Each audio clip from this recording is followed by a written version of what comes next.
이런 거는 이야기해도 되는지 모르겠지만 혹시 그래도 '아 이쪽은 쪼끔 더 유망하다.' 뭐 이런 게 중급지 쪽에서 있나요? 상급지는 어차피 다 뭐 그러니까. 그쵸. 예. 뭐 분명 사석에서는 편하게 얘기할 수 있는 건데 제가 예. 여기서 특정 지역을 언급해도 음. 될지는 어느 모르겠지만 정도 뭐 지역만 예 뭐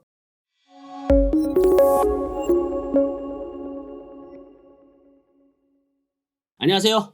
리치고 TV 시청자 여러분들, 리치 톡톡 송도부자입니다. 오늘은 재개발 재건축 전문가시죠. 투미부동산 컨설팅의 김재경 소장님 모셨습니다. 네 반갑습니다. 정비사업 전문가 김재경 소장입니다. 요새 그 김재경 소장님께서 활발히 활동을 많이 하시는데요. 최근에 좀 뭐 근황이 좀 어떠신가요? 뭐 개인적으로는 정말 바쁘게 지내고 있습니다. 워낙 이제 정비사업 시장이 아이러니하지만 네. 쉬우면 제가 활동을 잘 못할 수도 있고요. 그렇죠. 네. 어렵고 복잡하다 보니까 네. 이 규정들도 워낙 많이 바뀌고 네. 대책들도 나와서 많은 언론사라든지 네. 이제 강연이라든가 섭외들이 많이 되다 보니까 음. 이제 정비사업 관련된 내용들도 전달하고 있고 네. 또 개인적으로 작년에는 자격증도 이것저것 많이 따고 또 뭐 지금 현재 박사과정 중에 있는 것도 박사과정도 있어서 하신다고 들었어요. 네 그래서 뭐 학술지도 쓰고 뭐 아. 하고 열심히 병행하고 있습니다. 이거 뭐 이렇게 예를 들어서 투미부동산 관련해서 일도 실질적으로 진행을 하시고 컨설팅도 하시고 이제는 뭐 거의 학자 수준으로 박사과정까지 밟고 계시네요. 바쁘십니다. 지금 우리가 실질적으로 작년까지만 하더라도 정말 그 정비 사업들이 되게 어려웠잖아요. 요즘도 여전히 그런지 궁금하고 요새는 좀 분위기가 또 좀 달라진 것 같은데 어떤가요? 냉정하게 얘기하면 네. 지금 정비사업 분위기 좋다라고 말하면 거짓말이죠. 어. 만약에 좋다라고 느끼시는 분은 예. 상급지를 가지고 계신 겁니다. 상급지. 예. 강남에. 뭐 사실 예. 이거는 재개발 재건축을 떠나서 아파트 시장도 마찬가지예요. 그렇죠. 예. 아파트도 지금도 곡소리 나와요라고 말하는 사람들은 음. 10중 8구 하급지를 가지고 있을 가능성이 높고요. 네. 지금 괜찮은데? 라고 하시는 분은 상급지를 들고 있는 거죠. 네. 뭐 재개발 재건축으로만 한정돼서 얘기를 한다라고 했었을 때도 지금 우리가 정고점 가격대로 네. 강남권역들은 다들 돌아왔거든요. 그래요? 실거래까지 강남 쪽 쫙 올라가서 네. 여기서인데 이제 정고점을 뚫고 올라가는 심리적 저항선이 있잖아요. 네네네. 정고점까지 왔다가 뚫고 물론 압구정실 뚫고 가는 데도 있지만 네네. 대부분은 여기서 이제 왔다 갔다 하면서 거래가 되고 있는데 이게 강남권 재건축뿐만 아니라 비강남이라 하더라도 누구나 다 알만한 동부 이천동이라든가 여의도라든가 목동 같은 경우도 정고점 가격대들로 무섭게 이제 회복을 한 상태입니다. 우리가 뭐 여의도나 네. 이천동은 또 네. 넘사벽이라고 생각하지만 네네. 목동을 또 물론 절대 만만하지 않지만 또 네. 왠지 좀 넘볼 수 있는 것처럼 생각하시는 분들도 있거든요. 목동을 만만해 보냐고 또 이야기하실 수도 있어요. 그렇군요. 네네. 근데 목동 대장이 목동 네. 7단지잖아요. 네네네. 목동 7단지 30평대 실거래가를 보면 네. 지금 25억을 다시 돌파했습니다. 아, 이제 아예 관심이 없어서 손 놓고 있으면 네. 뭐야 미쳤어 그 가격 할 수도 있겠지만 사실 이 지금 재개발 재건축 시장 자체가 상급지들은 어마어마하게 뜨거운데 네. 사실 하급지나 하급지라고 표현 좀 뭐하지만 중급지 같은 경우도 네. 중하급지로. 네. 중급지도 조금 뭐 기대감과 네네. 우려점이 공존하면서 네. 가격을 많이 회복을 했다 하더라도 정고점까지는 못 도달하는 그리고 지금 조합 내 네. 각종 이슈들 네. 지금 뭐 재건축 조합이랑 시공사랑 막 싸우고 복고 지지고 이런 데도 너무 많잖아요. 그렇죠. 공사비 이슈가 정말. 워낙 맞습니다. 크다 보니까 예. 이런 우려점도 있는 반면 각종 대책에 따라서 희망을 갖는 사람들도 있어서 네네. 한마디로 진짜 혼란스럽다. 아, 가는 곳들은 가는데 네. 못 갈 곳들은 네. 야 이게 어떻게 되느냐 막 말들이 많은 시점이라고 볼 수 있죠. 그렇군요. 일단 어쨌든 그 사실 이게 그 강남 쪽 상급지 말씀하셨던 그 이촌동하고 여의도 플러스 목동 쪽 포함해서 이런 지역들은 진짜 저희가 이제 그 실거래가를 이렇게 보잖아요. 그리고 이제 호가 올라오는 걸 보면 다시 올라가는 게 좀 무섭습니다. 뭐 그렇게 올라가는데 이게 너무 편차가 좀 심하다 보니까 사실 그런 어떤 걸 많이 느끼지 않나 이런 좀 생각을 들게 하네요. 근데 그 중에서도 예를 들면 우리 소장님께서 이런 거는 이야기해도 되는지 모르겠지만 혹시 그래도 이쪽은 조금 더 유망하다 뭐 이런 게 중급지 쪽에서 있나요? 상급지는 어차피 다 뭐 그러니까. 그렇죠. 예. 뭐 분명 사석에서는 편하게 얘기할 수 있는 건데 제가 여기서 특정 지역을 언급해도 될지는 모르겠지만 어느 정도 뭐 지역만. 뭐 상급지 좋은 거 뻔히 다 알아도 예. 가격이 그렇죠. 아, 답이 너무 안 세. 나오잖아요. 맞아요. 2, 30은 그냥 하는데요, 뭐. 예. 그렇죠. 2, 30억이면 다행이고 반포, 뭐 잠원 이런 데는 그렇죠. 뭐 50억 40억, 50억 이런 맞아요. 데들도 예. 있어서 언제부터 우리 뒤에 원래 공 하나 없었잖아요. 그러니까요. 이게 참 상황이 네. 진짜 예. 분명히 벌어지고 있는데, 그러니까 일단은 재개발 재건축 투자를 하려 했을 때 일단은 포지션을 좀 나눠봐야 된다고 생각해요. 나는 그래도 진짜 가고 싶은 데를 간다라고 하면 네. 그건 어쩔 수 없어요. 금액에 따라서 움직여야 되는 건데, 음. 근데 어느 정도 나는 뭐 꼭 강남일 필요 없어. 네네. 꼭 목동일 필요 없어. 그냥 이제 가지고 있는 현금으로 투자 수익을 얻고 싶다. 그런데 좀 안전한 거. 안전한 거. 결국 중요한 거는 안전한 거잖아요. 막 네. 예정지 막 들어가고 뭐하고 해서 돈을 벌 수도 있지만 네. 사실 리스크가 있는 것도 사실이다 보니까 이거를 어떤 식으로 회피를 하면서 그나마 괜찮게 투자를 할까라고 봤었을 때는 일단은 저는 인서울에서 조합설립 인가 난 정비사업을 주목하라는 얘기들을 항상 강조합니다. 왜냐하면 정비사업 투자를 안 해보신 분들은 잘 모를 수 있겠지만 네. 조합설립 인가를 받는 것만 하더라도 몇 년 걸리나요? 아, 그럼요. 몇 년 걸리죠. 몇 년만 걸리나요?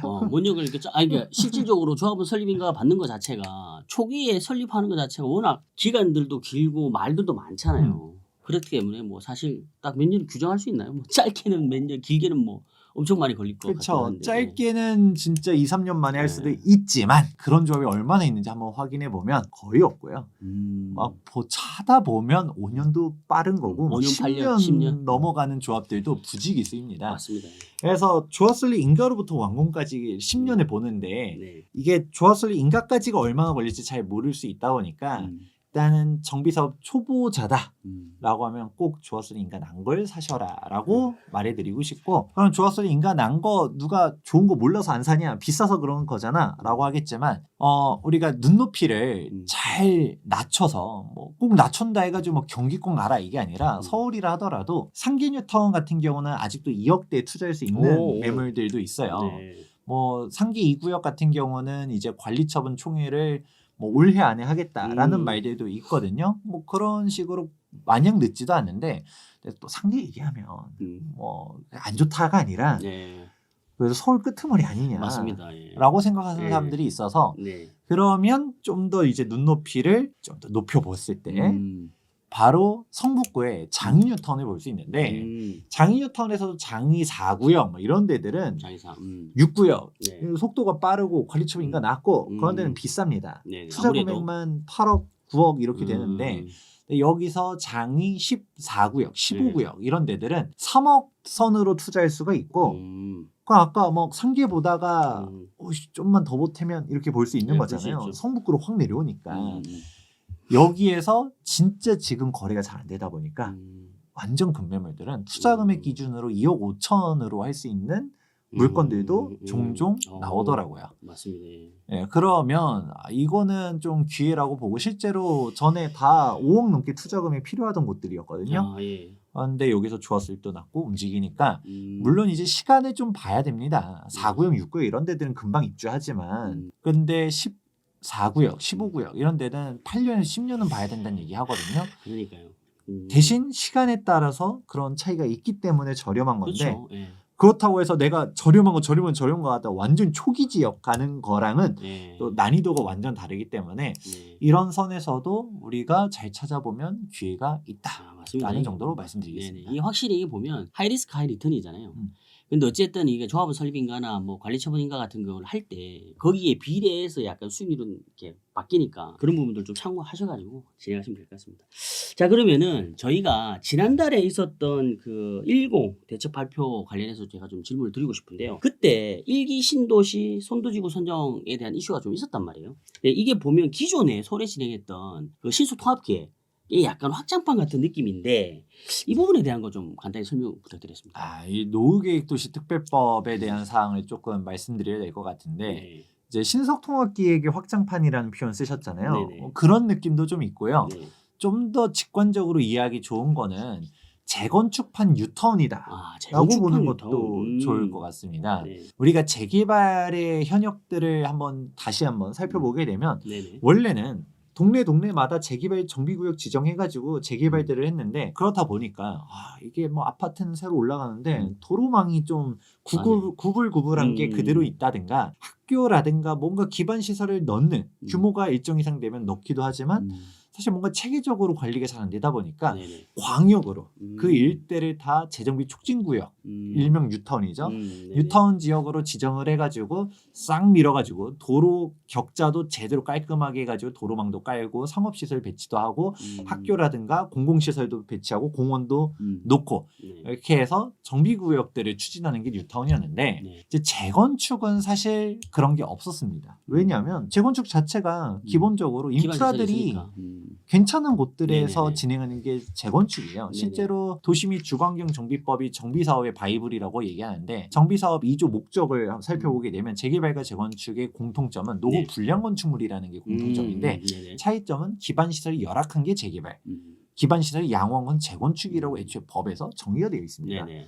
그렇다면 재건축은 이런 기반 시설에 대한 부분들이 문제가 될 게 없었었는데 그런데 이제 일기 신도시 특별법이라고 불리우는 노후계획도시 특별법이 출발하게 되니까 이제 어떤 문제가 발생하냐면 네네네. 일기 신도시는 이미 인프라가 다 갖춰져 있었잖아요. 네네.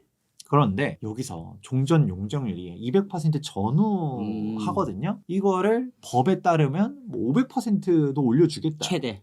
하는데 네. 솔직히 그 인구가 막 2배 막 뻥튀기가 되면 네. 학교가 어떻게 될까요? 학교도 2배 세게 되나요? 과밀학급이 되겠죠. 아, 예. 그러고 당장 도로망도 그렇고 인프라도 그렇고 이게 부족할 게 너무 눈에 보이다 보니 그 개별 단지별로 재건축하는 거는 안 되고 통합해서 A 재건축이 아니라 특히 일기 신도시의 특징 중 하나가 웃음 단지가 아니라 웃음 마을 이런 그렇죠, 표현들 그렇죠. 쓰잖아요. 네네네. 약간 그럼 쉽게 표현하면 실제로 그렇게 단위가 잘릴지는 모르겠지만 웃음 마을 단위로 네. 광역적으로 정비를 한 판에 해버리면 그건 도로망도 새롭게 좀 넓히고 그리고 기반 시설 같은 경우 역세권 주변에다가 뭐 상업시설도 좀 더 확충을 한다든가 학교도 재건축이나 재개발하는 데 보다 보면 학교가 항상 문제예요. 아, 그렇죠. 일조권, 사손 제한 맞습니다. 이런 것들 때문에 층수 제대로 못 잡는 부분들이 있는데 아예 이전하든가 네. 증축을 한다든가 이런 식으로 갖다가 제대로 정비를 하도록 하겠다라는 게 그래서 제가 재건축판 뉴타운이 이제 통합 재건축 얘기를 하는 사항인 거고 네네. 그리고 신속통합기획의 확장판처럼 보여지는 것도 일리가 있는 거는 네. 각종 심의들을 압축해서 하겠다, 통합 심의를 하겠다라는 사항들도 있다 보니까 뭐 재개발로 따지면 신속통합기획의 확장판처럼 보여지기도 하고 물론 재건축도 신통기획을 적용하고 있긴 하지만 네. 좀 말들이 많아서 그렇죠. 예. 그런데 뭐 좀 더 수월하게 생각하면 이제 재개발의 뉴타운 개념이 이제 재건축에도 적용이 된 거다 정도로 보시면 네. 훨씬 더 개념 잡기 좋을 것 같습니다. 네네.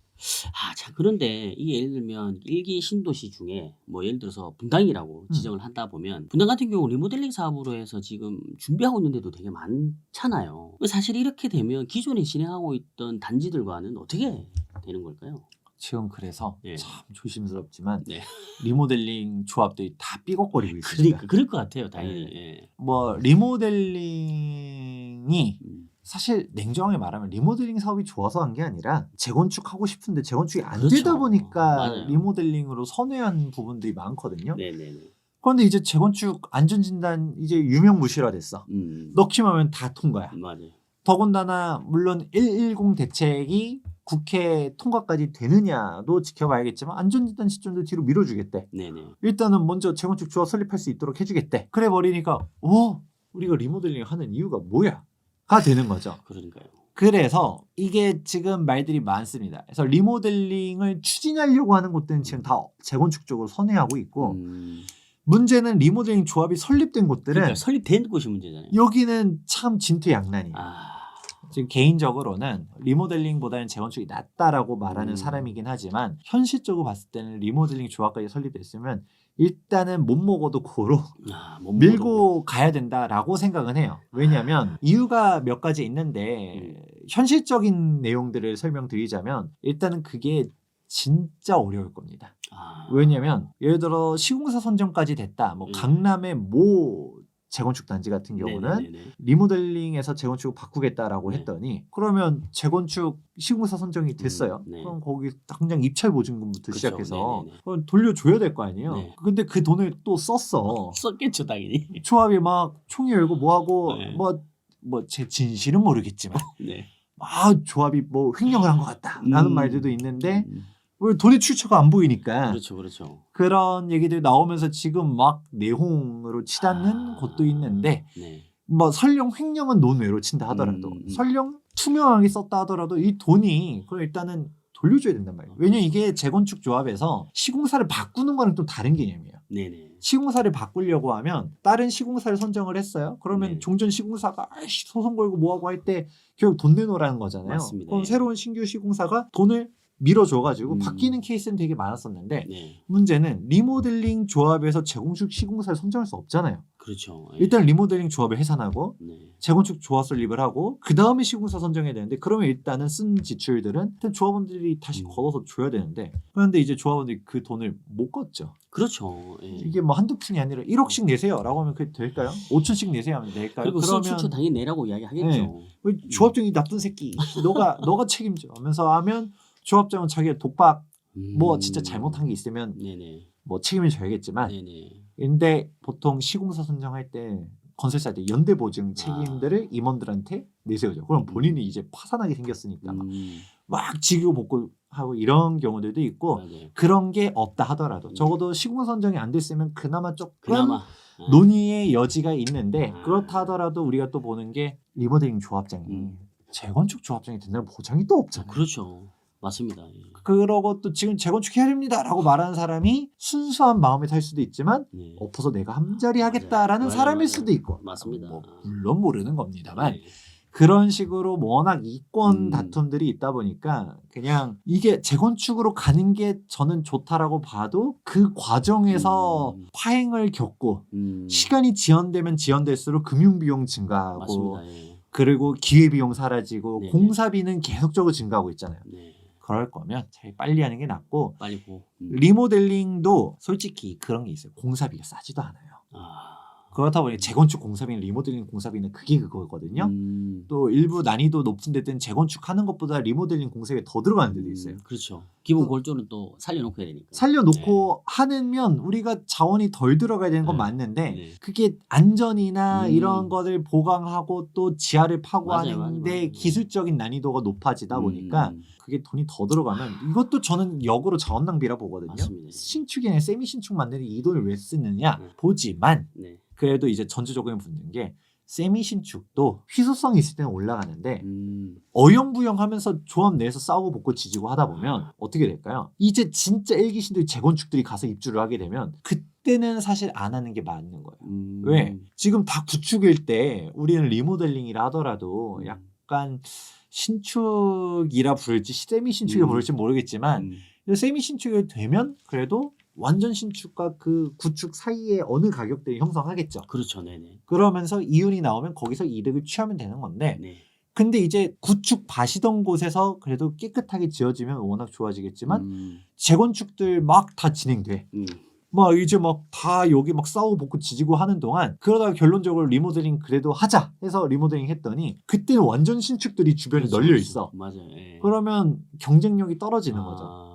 그리고 더구나 노후계획도시 특별법의 가장 큰 문제점이 네네. 이주 대책이 제대로 수립되지 않으면 분명 또 산으로 갈 수 있습니다. 네. 그래서 이제 여기 하고 또 옆에 하고 이렇게 네. 하는 걸로 그렇게 계획은 하고 있잖아요. 그래서 번호표를 빨리 먼저 뽑으려고 맞아요. 네. 속도전으로 가는 이유가 그건데 그러면 지금 재건축을 선회해도 내가 번호표를 늦게 뽑을 가능성들이 그렇죠. 있다 보니까 다분히 높죠.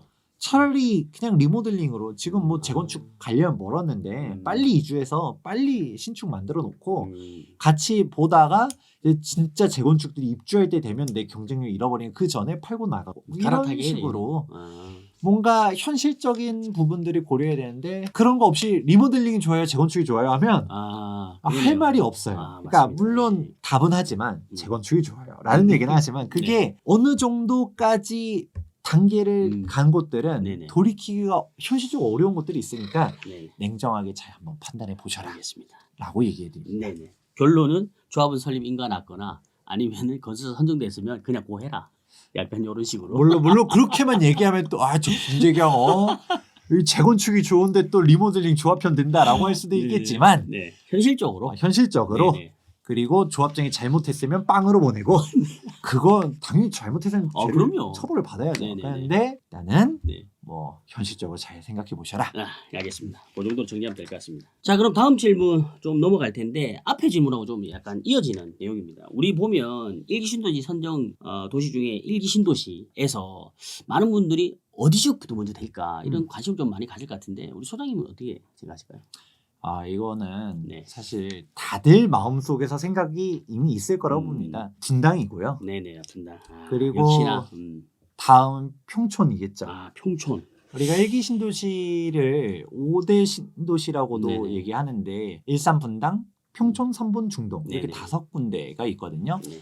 근데 이 중에서 가장 현실성 있는 거는 분당이라는 거는 아무도 부정할 수가 없죠. 일산 분들도 많이 기다리고 있을 텐데 좀 많이 서운해하실 것 같아요. 그러니까 제가 너무 현실적인 얘기들을 많이 하다 보니까 네. 일산 분들 입장에서는 김재경 왜 맨날 일산을 그렇게 얘기해?라고 할 수도 있겠지만 네네. 일기 신도시 특별법이라든가 노후계획도시 특별법으로 검색하다 보면 이제 제가 좀 길게 설명한 영상들이 있으니까 유튜브라든지 뭐 검색을 해보시면 좋을 것 같은데 핵심만 놓고 보면 딱 그렇게 얘기합니다. 노후계획도시 특별법을 너무 믿지 말아라. 너무 믿지 말아라. 네. 이게 용적률 인센티브도 주고 통합 재건축하면서 뭔가 각종 인센티브를 주는 것처럼 얘기하고 또 네. 비교육 최근에 노후계획도시 특별법이 그렇게 맨날 여야 합의가 안 돼서 통과 안 될 것 같다가 총선 앞두고서 법안 그렇죠. 통과되고 네네네. 그리고 최근에는 국토교통부에서 노후계획도시 특별법에 대한 시행령도 공표를 했죠. 네네. 그런데 너무 좋은 내용들도 많아요. 네. 근데 우려되는 거가 사실 용적률 인센티브를 일률적으로 다 줄 수 없단 말이에요. 그렇겠죠. 당연히. 500%로 도배를 해버리면 네. 교통 대란이 나올 거잖아요. 인프라 박살 날 거고. 네.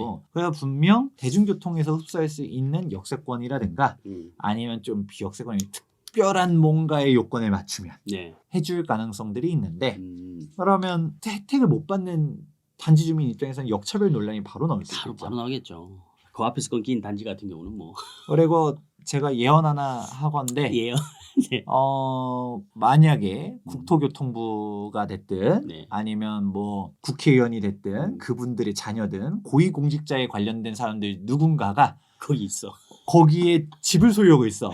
그러면 난리 분명 막 공격을 해야 될 겁니다. 맞습니다. 그분이 90년도부터 최초 분양받아서 입주했는지는 중요하지 않아. 맞습니다. 그냥 너가 혜택을 받으려고 그렇게 한 거 아니냐 라는 그 사람이 그 정책 분야에 있고 없고는 중요하지 않아. 그럴 가능성이 높다 보니까 네네. 되게 조심스러울 거예요. 왜냐하면 네. 과도한 특혜라는 얘기들이 벌써부터도 나오잖아요. 맞습니다. 특별법 대상이 아닌 곳에서 네. 야 우리는 80년대에 조성됐어. 맞아요. 우리는 어떡하라고 네. 하면서 이런 얘기들이 나오다 보니까 네네.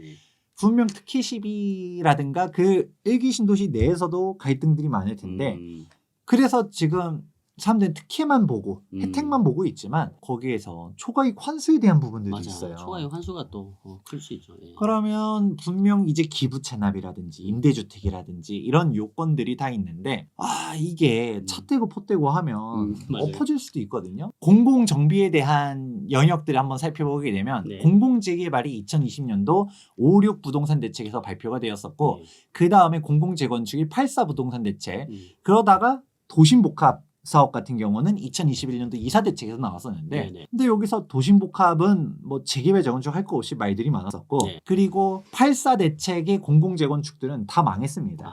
네. 내용들 보다 보면 좋은 내용들 많았어요. 네. 정부가 말한 것이 용적 500% 주겠다. 초고층일 수 있도록 하겠다. 네.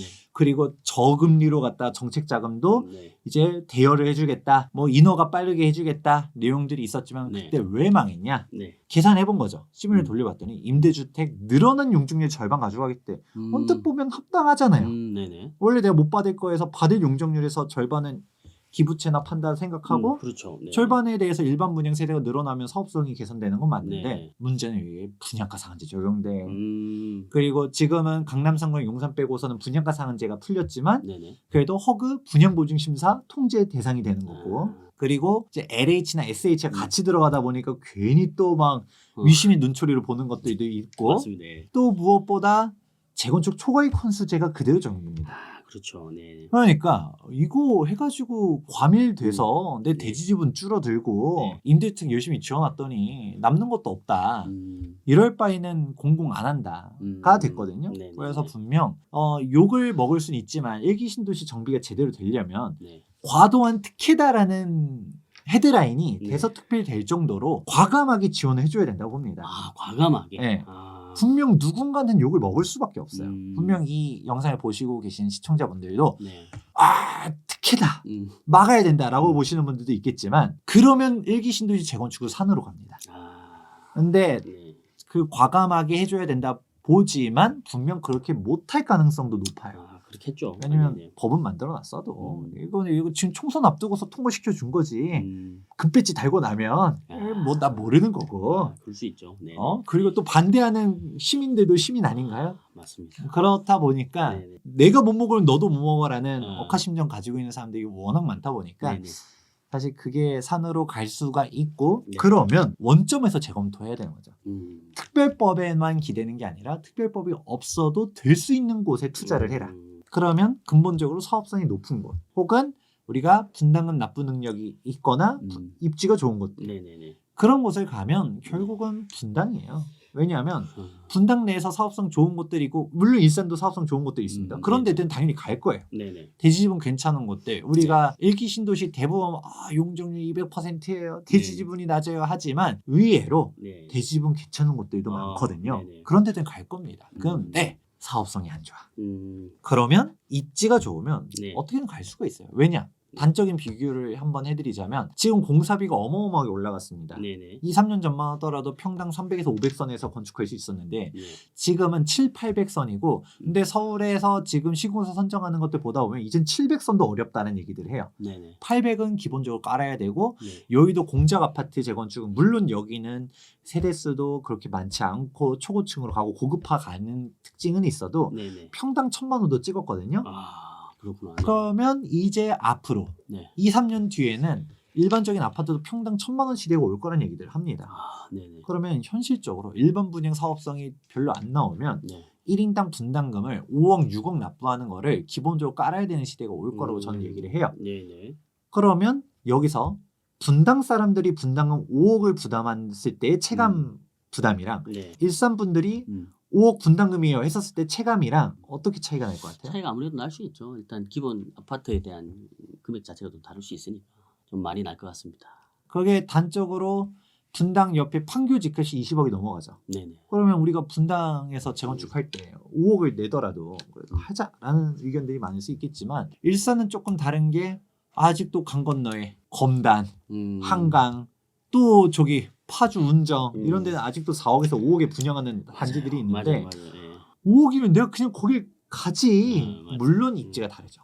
막 이제 일산이 좋지만 음. 그 5억이라는 돈에 대해서 느끼는 게 다르고 그러면 직접 비교되는 곳들 예를 들어 네. 킨텍스 주변은 네. 킨텍스는 비싸잖아요. 비싸겠죠, 당연히. 킨텍스 인근에 있는 일산은 네. 분담금 5억을 내도 우리 하겠다 라는 니즈가 있을 수 있고 네네. 그리고 뭐 사업성 좋은 곳들 당연히 갈 거고 그리고 특별법이 아무리 역세권 중심적으로 용적 인센티브를 줄 가능성이 매우 높습니다. 그러면 역세권에 있는 곳들 여기서도 더 냉정하게 얘기하면 네네. 솔직히 3호선을 좋아할까요? 경의중앙선을 좋아할까요?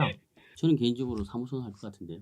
그렇죠. 사람들이 경의중앙선을 거의 0.5호선 취급을 하잖아요. 네네. 지상철 이런 걸 떠나서 배차 간격이라든지 네네. 사실 그렇게 선호하는 노선이 아니다 보니까 네. 그럼 3호선 라인에 있는 데들은 아무래도 좀 더 활발하게 움직일 수도 있겠지만 설령 인센티브를 못 받아도 여기 신축이 들어섰을 때의 가치 네. 이런 게 있으니까 그런데 조금 애매모호한 지역들 여기서 대지지분도 그렇게 좋지 않아 맞아요. 소형 평수가 많아 네. 이런 데들은 네. 어려울 수 있기 때문에 그냥 어디 됩니다가 아니라 답 나왔는데요, 벌써. 그렇죠. 예. 근데 분당도 다 되는 건 아니에요. 그럼요. 예. 분당도 제가 뭐 지역으로 구분하면 분당이 될 가능성이 상대적으로 높다의 측면이 분당 내에서 사업성 좋은 것, 역세권 그리고 또 요즘 관건으로 떠오르는 거가 연령층들이 좀 보시라는 얘기도 해요. 연령층까지. 왜냐면 너무 네. 노인들이 많으면 제가 노인을 비하하고 이런 게 아니라 현실적으로 내 나이가 70, 80 되면 뭔 재건축해서 뭔 부귀영화를 누려. 나 지금 살기 괜찮은데 그냥 살아. 그 돈 없어 하시는 분들이 훨씬 더 많거든요. 결국 정비 사업이라는 건 75%의 동의율을 모으고 그 주민들이 총의를 모아야지 할 수 있는 건데 그게 어려울 가능성이 없습니다. 그러면 네네. 당장 일본 좋아하시는 분들이 있는데 일본의 타마뉴타운 보면 거기 역세권 주변만 어떻게든 정비가 됐지 여기에서 떨어진 곳들은 슬럼가가 되고 있어요. 아, 그렇죠. 노인들밖에 네. 없어요. 네네. 왜냐하면 정비를 하려 해도 이미 골든타임을 놓친 거죠. 네. 그러니까 막 재건축하려 했더니 돈도 많이 들고 그리고 막 내가 여기서 뭐 재건축해서 뭘 하냐 하면서 그냥 이제는 다 놓고 있는 상황이 되는데 그래서 저는 누군가한테는 비판을 받을 수는 있어도 일기 신도시를 이렇게 두면 안 된다라고 얘기하는 거예요. 역설적으로. 일산은 이렇게 두면 안 된다. 그러면 일산 주민들한테 과감한 특혜라는 논란이 들 정도로 혜택을 줘야 된다. 정비가 되는 거지. 그냥 냅두면 진짜 일본 꼴 날 수 있으니까 지금이 골든타임이다 라는 얘기도 해드리겠습니다. 네. 자 그러면 오늘 우리 소장님하고 정말 우리 재건축 계획발 정비 사업 관련해서 이야기를 좀 많이 들었는데 끝으로 한 말씀 이 관련해서 이야기를 하신다면 어떤 이야기 좀 들려줄 수 있을까요? 재개발 재건축이 정말 어렵고 혼란스러운 사실입니다. 그런데 공부를 하다 보면 네. 기회가 있는 현장들도 분명 있습니다. 네네네. 그렇다 보니까 여러분들도 여기 다 안 돼, 돼 이게 아니라 예를 들어 단적으로 일기 신도시 얘기를 많이 했었지만 일기 신도시만 하더라도 되는 곳과 안 되는 곳, 조금 어려운 곳 이렇게 구별이 되잖아요. 네. 그런 식으로 우리가 그냥 싸다라고 해서 싼 맛에 들어가는 것도 절대 안 되고 비싼데 비싸다고 비판만 할 게 아니라 비싼 이유가 있기도 하고 그러면 내가 비싼 데는 돈이 없어 못 간다라고 하면 저평가된 곳들도 있거든요. 저평가된 곳. 그렇죠. 그런데 항상 강조드리는 게 저평가된 지역과 싼 지역은 구별해야 된다는 얘기합니다. 맞습니다. 예. 나는 저평가됐어 하고 보니까 싼 이유가 있는 곳이었어. 네. 그건 안 되기 때문에 정비 사업은 쉽게 투자할 수 있는 건 아니에요. 공부가 많이 필요하긴 한데 오히려 어렵고 복잡하기 때문에 공부를 잘하다 보면 기회가 있는 게 또 정비 사업 투자의 매력이다라고 말씀드리겠습니다. 네, 감사합니다. 오늘 제가 우리 소장님하고 쭉 촬영을 진행하면서 정비 사업에 대한 공부를 정말 많이 했습니다. 자, 그러면 오늘 마지막 코너죠. 리치 톡톡의 코너 속 코너. 초대 손님께서 정말 평소에 감명 깊게 읽었던 책에 대한 소개를 하는 시간인데요. 오늘 우리 소장님은 어떤 책 추천을 좀 해주실 수 있나요?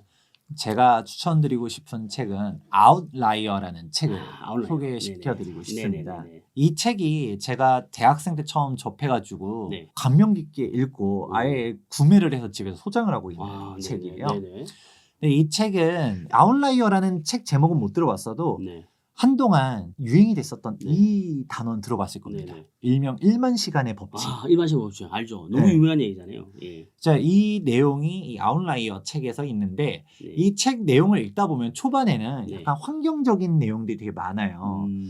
이제 프로 하키 선수들 보다 보니까 알고 보니 3월생들 겨울에 태어난 애들이 많았다. 그 이유가 특별한 게 아니라 걔네들이 연도로 갔다가 이제 리그들을 나눌 때 그 학년 내에서 당연하겠지만 1월생이랑 12월생이랑 비교해 보면 1월에서 3월 사이에 딱 겨울에 태어난 애들이 동일 1년 내에서 특히 어릴 때는 솔직히 이 몇 달 차이가 되게 클 수 있잖아요. 크죠. 특히 스포츠에서는. 그러니까 그래서 얘네들이 처음부터 자신감을 가지고 열심히 성장하면서 이렇게 간 거지. 그래서 진짜 하키 프로 선수들 보다 보면 대부분이 그렇게 1, 3월 즉 동절기 때 태어난 애들이고 뒤에 태어난 애들은 거의 없는 게 과연 우연의 일치일까? 이런 환경적인 얘기들에 대한 부분들도 있어서 어떻게 따지면 이건 답정너냐? 라고 단적으로 치부할 수도 있는 사항들을 읽다가 나중에 결론이 어떻게 되냐면 결국은 저는 이렇게 받아들였어요. 특정 분야에서 뭐가 됐던 간에 1만 시간의 투자를 하면 그러면 그 분야의 전문가가 될 수 있다. 그래서 아까 하키 얘기도 분명 12월생이라고 해서 포기하라는 얘기가 아니에요. 근데 아무래도 앞에 있었던 애들이 솔직히 나중에 가다 보면 한두 살 차이도 형 동생 하기도 하는데 몇 달 차이가 얼마나 유의미하겠어요. 근데 그때 당시에 칭찬을 받고 내가 우승을 하고 그런 동기부여가 되면서 1만 시간을 채워갈 수 있는 사람들이 얼마나 있었냐. 그런 거다 보니까 여러분들도 각자의 재능들이 다 있을 거라고 봅니다. 그래서 우리가 꼭 이게 부동산이 됐든 주식이 됐든 아니면 내 업역에 대한 부분이든 워낙 다양하거든요. 그렇기 때문에 항상 나의 장점이 무엇일까, 강점이 무엇일까, 내가 그동안 시간을 투여한 부분들이 무엇이 있는지를 생각해 보고 그거를 잘 확대해 나가는 쪽으로 하는 게 좋은 거지. 네. 이걸 또 곡해해서 1만 시간을 써야 전문가가 된다. 내가 1만 시간 어떻게 투여하지? 이런 게 아니라 뭐 제대로 하려면 진짜 각 잡고서 해라라는 걸로 할 수도 있겠지만 그거는 워낙 솔직히 막막하잖아요. 그럼요. 1만 시간이. 그런데 내가 지금까지 한 강점들을 어디서 활용을 할까라는 시각으로 바라보면 또 좋을 것 같아서 저도 이 책 읽고서 약간 제가 깨우친 부분이 시청자 여러분들도 비슷하게 깨우치지는 않을 수도 있어요.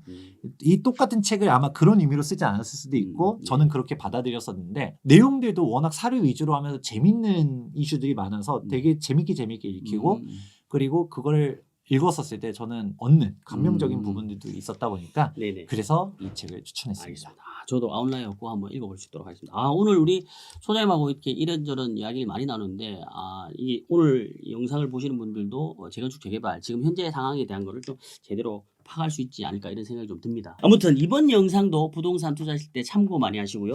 저희는 다음 시간에 도전 영상으로 찾아뵙겠습니다. 그럼 다음 시간에 뵐게요. 제발.